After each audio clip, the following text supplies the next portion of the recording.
I'm low. And he'll be like, I got it. I'm low. Making it sound like you're picking up something illicit. Here we go. Game number 1. On to Apocalypse. We're going to have Jaozin and Kaito versus Vecinaa and Reaper. Yeah, game 1 here on Apocalypse. We've got the Rayman and Olgrim pick coming up here. And the oddity being, well, it's not really that odd. I know that Vecinaa's been playing Cannon for a while.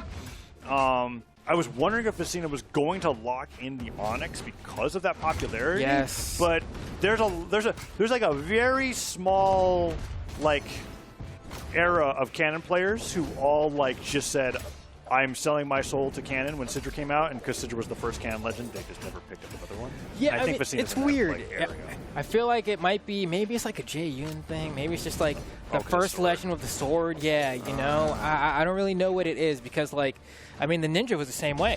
You know? I think Ninja's still the same way. I haven't really seen much of the Ninja's gameplay recently, but definitely the case. Although he was the only one that used neutral sig the way that he did.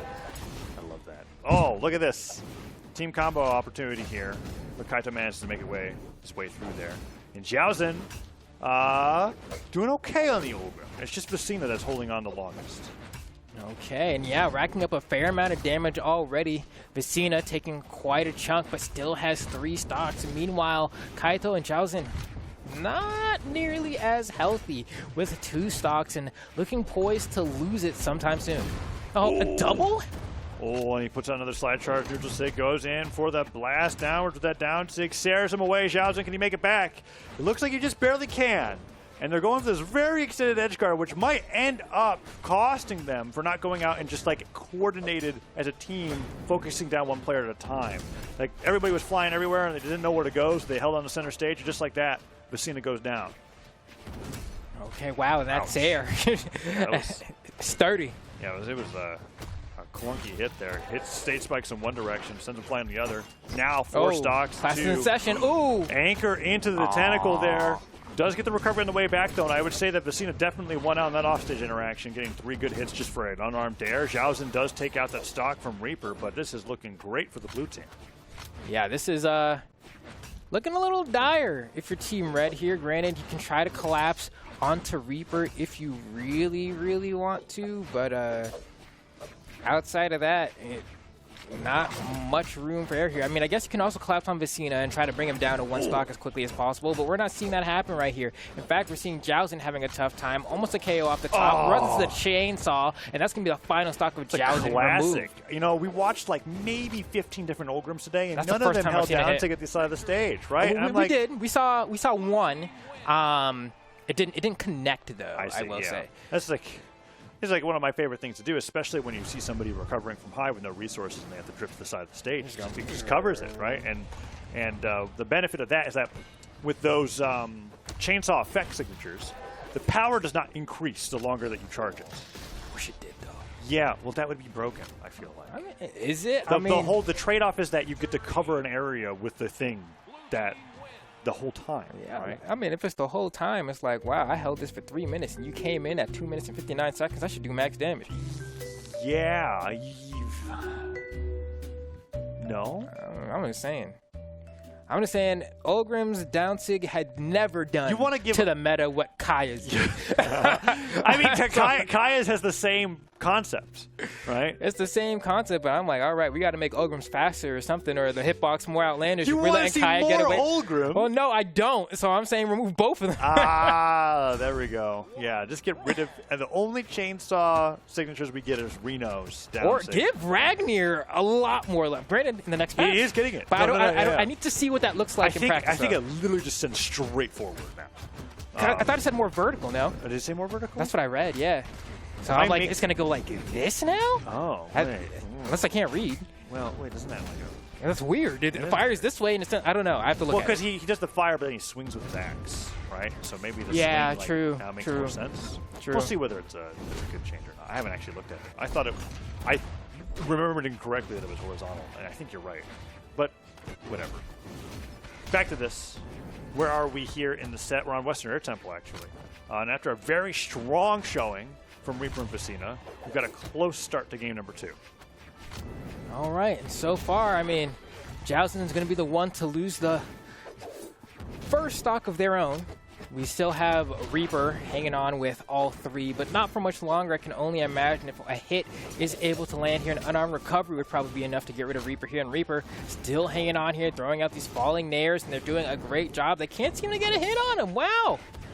I'm always just getting all this extra damage in for free. Nice dodge. Finally gets caught by the Sayer, but a little too late, to be honest. But Vecinaa, in the meantime, was catching some strays. So ultimately, I do think things kind of worked out decently for the red team. Yeah, Silent Nair comes out there for the punish on the anchor, whiffing. Vecinaa manages to avoid some hits. I mean, he's avoided the important ones. And that friendly fire Sarah means less knockback, even though the damage is still good. Silent Nair, I really don't blame Vecinaa for that. I thought that Reaper was going to Silent Nair there, and he was getting ready to do an unarmed recovery. And it's just like...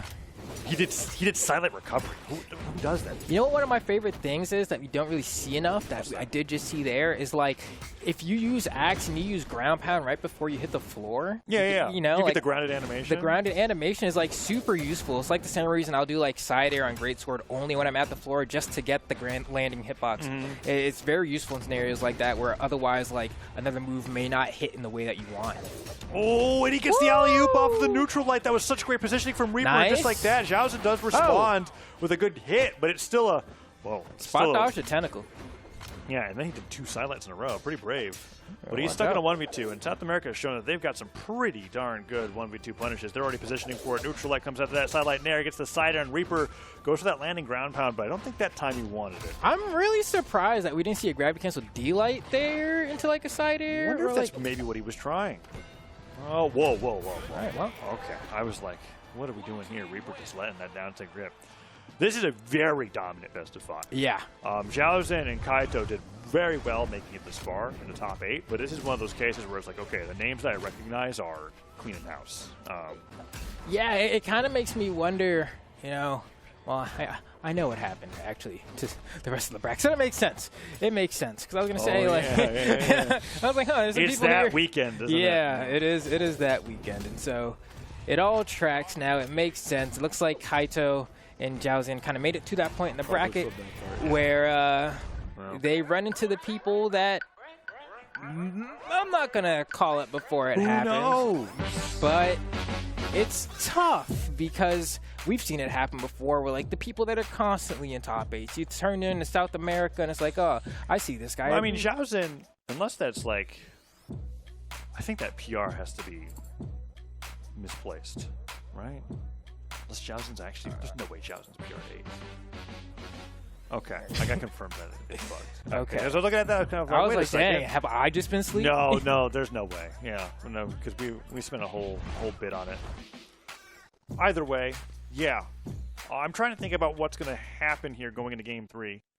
Probably go to Dome, maybe go to Western Air Temple again, and then Reaper and Vecinaa are just going to have the time of their lives, to be honest. It's looking like a very one-sided matchup. I'd love to see them bring it back, though, to be able to go up against Power and Use, but we'll have to find out because they're up 2-0 in the set right now. Yeah, because at this point, I'm looking at the names we got left in here. I mean, it is coming down to the nitty-gritty of it all, you know? There's not really many... We got Sagan West, Loris Kaina, News Fiend. Stare and Hanabi are kind of new names there, but I really liked what I saw from them. I think yeah, they've got same good as well. In this case, it's not even like I'm looking at Vecinaa and Reaper and going like, wow, look at all the cool new things you're doing. They're just kind of, then the double Rayman. Is that the answer that we've got here? Oh, okay. Please, no. Okay. We'll see how that plays out. Double Start Rayman. flying across the stage with down sig. Yeah! Spamming the lock-in sound. Yeah. At land. Oh, my Yeah. goodness. Yeah, be careful when broadcasting Brawlhalla sounds to a live audience. Here's a random question that you may or may not know the answer to, because I'm not a Rayman aficionado, so I don't actually Neither know. am I. Well, too bad. You're on the spot. We got one over there. How many waiting. fingers does Rayman have in Rayman games? Probably 4. Is it 4? That is the most, like, if you could nod and shake your head at the same time, that's what you did that so successfully. I'm like, is it 4 or Wow. 5? I'm like, can Rayman actually do the peace sign, or does he have to do the like Brawlhalla equivalent where it's like, What is the Bless. equivalent? It's like, I haven't really thought about it. Anyways. because they do like the turtle kind of, you know what I mean? Yeah. Yeah, that's interesting. It was actually the dome that we went to here for game number 3. I was thinking that they just liked the double plats. What the heck happened to Jaozin? He's just out of there. They got clapped up, I guess. Off the top of the stage, goes down, double Rayman. First time I've ever cast a double Rayman. This is... I had a lot of words that I wanted to say, and none of them... No Dawson's? Yeah. Well, that's not what I was thinking. I was just thinking this is a little crazy to do. Blue team off the side of the stage, though, trying to get back to the stage. They're avoiding the gloves. You never want to get hit by the glove. Third glove is the one that actually hurts. Oh, Vecinaa. Ooh. Like that attempt. Oh, no, Kaito. Nice side air.